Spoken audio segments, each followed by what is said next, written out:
Okay, I'm not going to sugarcoat it. The Texas Rangers have been frustrating this season, to say the least.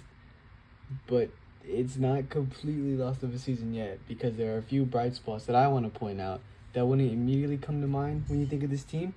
And a few obvious ones I have is Jock Peterson, who has been on fire this year and much better than he was at all at any point last year.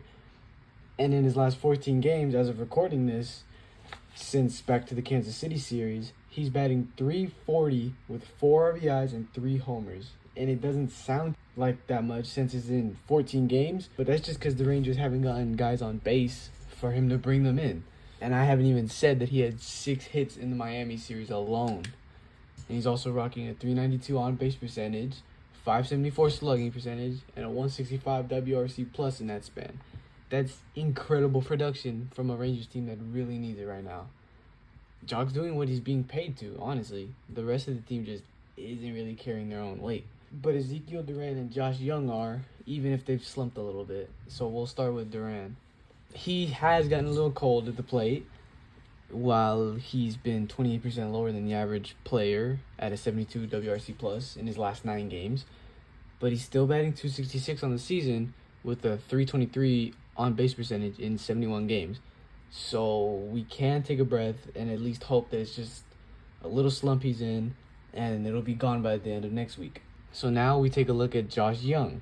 He still leads the team with a .296 batting average despite batting .243 with a 58 WRC plus in his last 9. But in that span, his on-base percentage is at a dead even .300. So he's doing fine getting on base. That's not a struggle there.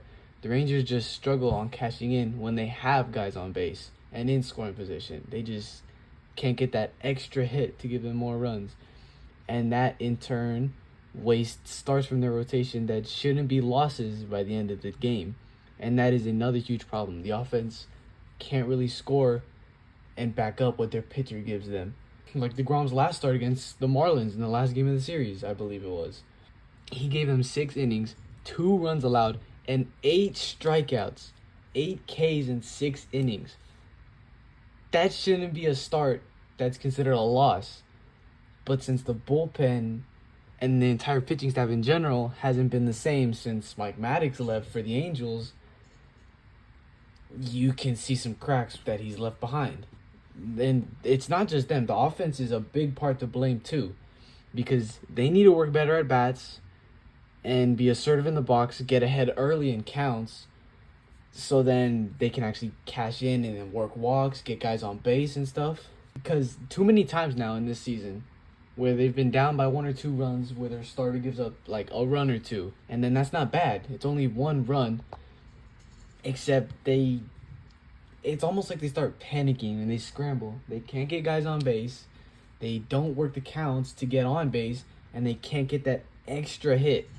And then when they do start to score runs and get back into the game, it's already the 7th, 8th, or 9th inning, and the game's all but decided.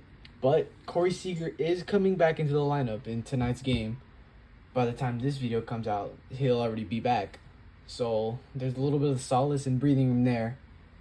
But really the big takeaways I wanted to point out are the offense needs to be more aggressive and a little more patient in the working counts and back up what their starters give them, because the starters are not the problem. A few starts have been shaky, but the pitching staff is not where the issue's at. And the bullpen needs to hold on to the leads they have or just be locked down and not give up anything at all, which is not where I wanted to go with this video, but hopefully next week we're talking in a different light and the Rangers are doing better.